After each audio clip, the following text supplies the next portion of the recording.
بسم اللہ الرحمن الرحیم۔ السلام علیکم معزز طلبہ اکرام، کیسے ہیں آپ سب؟ خیر و عافیت سے ہیں؟ اللہ تعالیٰ سے امید ہے کہ آپ سارے احباب خیر و عافیت سے ہوں گے۔ ہدایہ اول کا سبق نمبر 7 اور کتاب الطہارات میں وضو کی سنتیں چل رہی ہیں، اور آج کا یہ ہمارا سبق بھی حصہ دوم ہے اور وضو کی سنتوں کو انشاءاللہ آج ہم مکمل کریں گے۔ ومسح الأذنين وهو سنة بماء الرأس عندنا خلافا للشافعي رحمه الله لقوله عليه السلام الأذنان من الرأس، والمراد بيان الحكم دون الخلقة۔ اور چھٹی سنت دونوں کانوں کا مسح کرنا ہے۔ وَهُوَ سُنَّةٌ بِمَاءِ الرَّأْسِ عِندَنَا، یہ پانی کے سر کے لیے جو لیا گیا ہے ہاتھ کی انگلیوں کے اوپر، تو اسی پانی سے ہی کانوں کا مسح کرنا مسنون ہے احناف کے نزدیک، امام شافعی رحمہ اللہ کے خلاف۔ لقولہ علیہ السلام، اللہ کے نبی صلی اللہ علیہ وسلم کا فرمان ہے، الاذنان من الرأس، کہ کان جو ہیں وہ سر میں سے ہیں، والمراد بیان الحکم دون الخلقہ، اور مراد حکم کو بیان کرنا ہے نہ کہ خلقت کو یعنی پیدائش کو۔ صاحب ہدایہ یہاں سے وضو کی چھٹی سنت کو بیان کر رہے ہیں۔ فرماتے ہیں کہ دونوں کانوں کا مسح کرنا اسی پانی کے ساتھ جو پانی سر کے مسح کے لیے لیا گیا ہے یہ مسنون ہے۔ نیا پانی لینے کی اس میں ضرورت نہیں ہے، اسی پانی کے ساتھ جس پانی کے ساتھ سر کا مسح کیا تھا اسی طری کے ساتھ اپنے جو سبابہ انگلیاں ہیں، جو حضور صلی اللہ علیہ وسلم سے روایت میں منقول بھی ہیں کہ ان النبی صلی اللہ علیہ وسلم عن ابن عباس ان النبی صلی اللہ علیہ وسلم مسح اذنیہ فادخلهما السبابتین وخالف ابہامیہ الی ظاہر اذنیہ فمسح ظاہرہما وباطنہما، کہ حضور صلی اللہ علیہ وسلم نے وہ دونوں اپنی سبابہ انگلیوں کو، یعنی شہادت کی انگلیوں کو بھی آپ داخل کر سکتے ہیں، تو ان کو اپنے کانوں کے اندر داخل کیا، اور اس کے بعد اندر کانوں کی جو اس کے کانوں کے اندر جو کونے کھانچے ہیں ان کے اندر ان کو حرکت دی، اور اس کے بعد پھر انگوٹھوں کو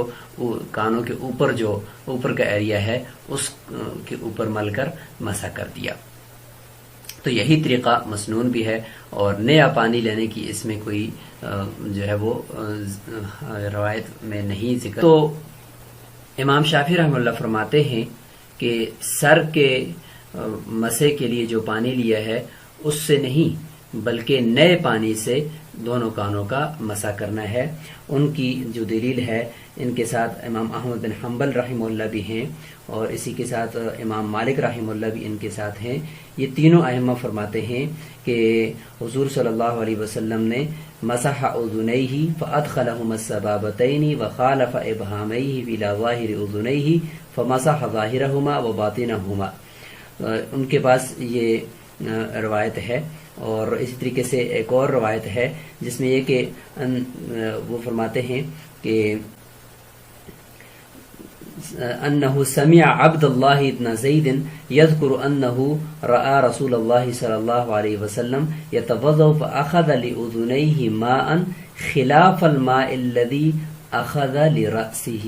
یعنی عبداللہ بن زید فرماتے ہیں کہ انہوں نے حضور صلی اللہ علیہ وسلم کو وضو کرتے ہوئے سنا، یعنی دیکھا، تو آپ نے کانوں کے مسح کے لیے یعنی وہ پانی لیا جو انہوں نے سر کے مسح کے لیے نہیں لیا تھا۔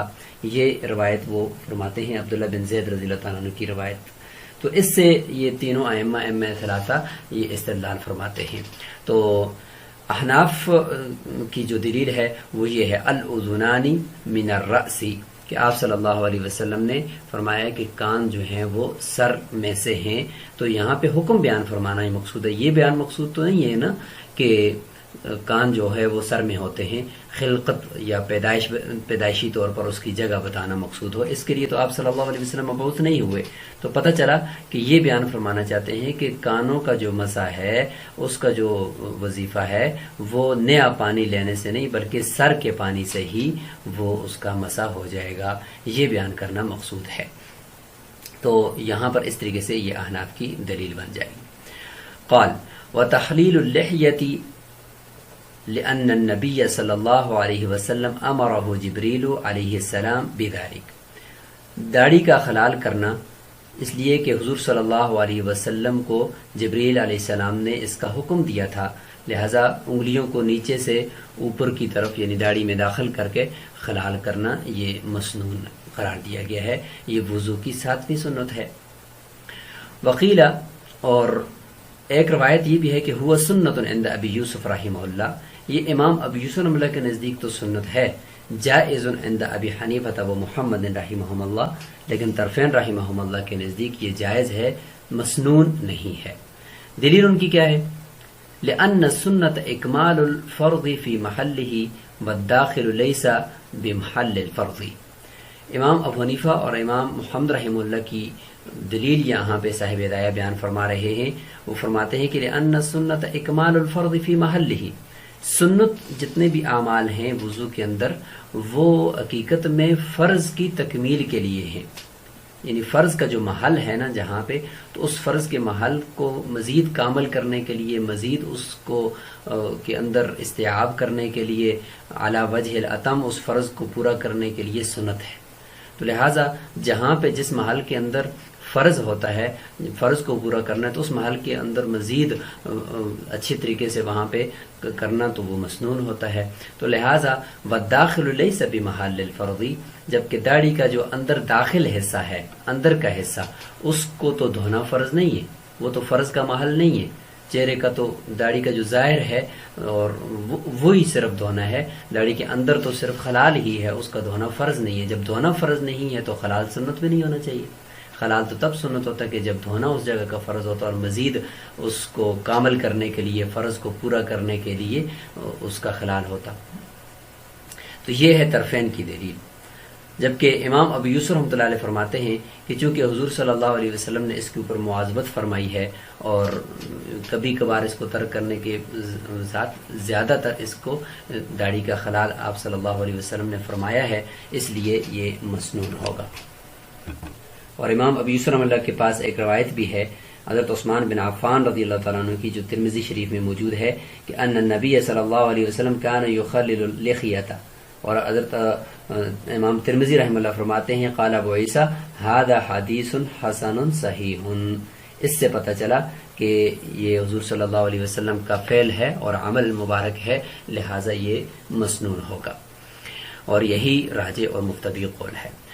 قال وتخلیل الاصابع لقوله علیہ السلام خللوا اصابعکم کی لا تخللها نار جہنم ولانه اکمال الفرض فی محلہ۔ یہاں سے صاحب ہدایہ 8ویں سنت کو بیان فرما رہے ہیں، فرماتے ہیں کہ 8ویں سنت ہے انگلیوں کا، ہاتھوں اور پاؤں کی انگلیوں کا خلال کرنا۔ نقلی دلیل اس کی یہ ہے کہ آپ صلی اللہ علیہ وسلم نے فرمایا خللوا اصابعکم، اپنی انگلیوں کا خلال ضرور کیا کرو تاکہ جہنم کی آگ ان کا خلال نہ کرے۔ تو دیکھیں اس میں ایک طرح کی وعید ہے، تو اس سے تو پتہ چلا کہ واجب ہونی چاہیے نا، لیکن چونکہ وضو عبادت غیر مقصودہ ہے تو لہٰذا عبادت مقصودہ کے اندر واجب ہوتا ہے، تو لہٰذا یہاں پہ سنت کے اندر واجب تو واجبات تو ہیں نہیں ہیں، لہٰذا اس وجہ سے ہم اس کو سنت قرار دیتے ہیں، اور سنت گویا کہ تاکیدی سنت ہے۔ انگلیوں کا خلال اس طریقے سے کہ چھوٹی انگلی ہاتھ کی لے کر بائیں ہاتھ کی، اس کے ذریعے سے دائیں اور بائیں ہاتھ کی، بائیں اور دائیں ہاتھ کی یعنی ہاتھ کی بھی اور پاؤں کی بھی انگلیوں کا خلال کیا جائے۔ اور عقلی دلیل بھی بیان فرمائے صاحب ہدایہ کہ ابھی ہم نے جو مسنون عمل کے لیے قاعدہ بیان کیا تھا کہ مسنون عمل ہوتا ہی فرض کو کامل کرنے کے لیے، فرض کو مکمل کرنے کے لیے ہوتا ہے، تو یہاں پر اگر ہم انگلیوں کا خلال کریں گے ہاتھوں اور پاؤں کی، تو چونکہ پاؤں کا وظیفہ فرض ہے دھونا اس کا، اور ہاتھوں کو بھی، تو لہٰذا ہاتھوں اور پاؤں کی انگلیوں کے اندر خلال کرنے سے پانی کا وہاں پہ پہنچانا یہ اکمال الفرض فی محل ہی ہے، کہ فرض کے محل میں اس کو کامل کرنا مقصود ہے تو لہٰذا یہ مسنون ہونا چاہیے، یعنی قاعدے کے مطابق۔ قال وتکرار الغسل الی الثلاث، اور تیسری یعنی آخری سنت، نویں سنت وہ یہ کہ 3 مرتبہ اعضاء کو دھونا، یہ سنت ہے۔ لأن النبی صلی اللہ علیہ وسلم توضأ مرة وقال هذا وضوء لا يقبل الله تعالى الصلاة إلا به، وتوضأ مرتين وقال هذا وضوء من يضاعف الله له الأجر مرتين، وتوضأ ثلاثا وقال هذا وضوئي ووضوء الأنبياء من قبلي، فمن زاد على هذا أو نقص فقد تعدى وظلم، والوعيد لعدم رؤيته سنة۔ یہ پوری عبارت اس میں صاحب ہدایہ آخری سنت یعنی 3 مرتبہ ہر عضو کو دھونا، اس کو ذکر فرما رہے ہیں، اور ساتھ نقلی روایت تفصیلی یہاں پہ ذکر فرمائی کہ آپ صلی اللہ علیہ وسلم نے 1 مرتبہ وضو فرمایا اور ایک مرتبہ آزاد ہوئے، اور فرمایا کہ ھذا وضو، یہ وضو ایسا ہے کہ اللہ تعالیٰ قبول نہیں کرتے نماز کو اس کے بغیر۔ یہ ہونا تو ضروری ہے کہ ایک مرتبہ وضو کو دھویا جائے۔ پھر 2 مرتبہ بھی وضو کرنا ثابت ہے، کیونکہ 20 صحابہ کرام نے آپ صلی اللہ علیہ وسلم کے وضو کی روایت نقل فرمائی ہے۔ وقال، اور فرمانے لگے ھذا وضوء من، یہ اس شخص کا وضو ہے کہ اللہ تعالیٰ جس کے لیے 2 مرتبہ اجر لکھ دیتے ہیں اور دگنا اجر نصیب فرماتے ہیں۔ اور پھر تیسری مرتبہ وضو کیا، 3 مرتبہ اعضاء کو دھویا، اور فرمایا کہ ھذا وضوئی، یہ میرا وضو ہے، ووضوء الانبیاء من قبلی، اور مجھ سے پہلے انبیاء کا یہ وضو ہے، 3 مرتبہ اعضاء کا دھونا۔ اور فرمایا کہ اس سے اگر کوئی زیادہ کرے گا یا اس سے کم کرے گا فقط تعدی، اگر زیادہ کرے گا تو اس نے زیادتی کی، وہ ہے کہ حد سے تجاوز کیا، اور اگر کمی کی تو ظلم، تو اس نے یہ ظلم کیا اور نقصان کیا۔ ویسے تو کمی کرنے کے اندر تو کمی کی روایات تو خود دیکھیں، مرتینی اور مرتن تو ثابت ہے نا، تو پھر کمی کرنے کے اندر ظلم کیوں کا فرما دیا، یہ کوئی وعید اس طرح کی پھر کیوں ہوئی؟ تو اس کا جواب آگے صاحب ہدایہ فرماتے ہیں کہ والوعید لعدم رؤیتہ سنتاً، ویسے کم کرنے میں تو کوئی حرج نہیں ہے، پیچھے خود حضور صلی اللہ علیہ وسلم نے خود کم کیا ہے 3 سے، لیکن یہاں پہ وعید اس وجہ سے ہے کہ والوعید لعدم رؤیتہ سنتاً، اس کو سنت نہ سمجھنا، یعنی 3 مرتبہ اعضاء کے دھونے کو سنت نہ سمجھنے والے کے لیے وعید ہے، ورنہ اگر کوئی سنت سمجھتے ہوئے کہ 3 مرتبہ سنت ہے، پھر کبھی 2 مرتبہ کبھی ایک مرتبہ دھوتا ہے اعضاء کو، تو اس کے لیے یہ وعید تعدی اور ظلامہ والی نہیں ہے۔ تو امید ہے کہ آپ اس بات کو اچھی طریقے سے بخوبی سمجھ چکے ہوں گے۔ تو یہاں تک ہماری یہ وضو کی سنتیں مکمل ہوئیں۔ انشاءاللہ ہمارا اگلا سبق جو ہوگا وہ وضو کے مستحبات سے متعلق ہوگا۔ السلام علیکم ورحمۃ اللہ وبرکاتہ۔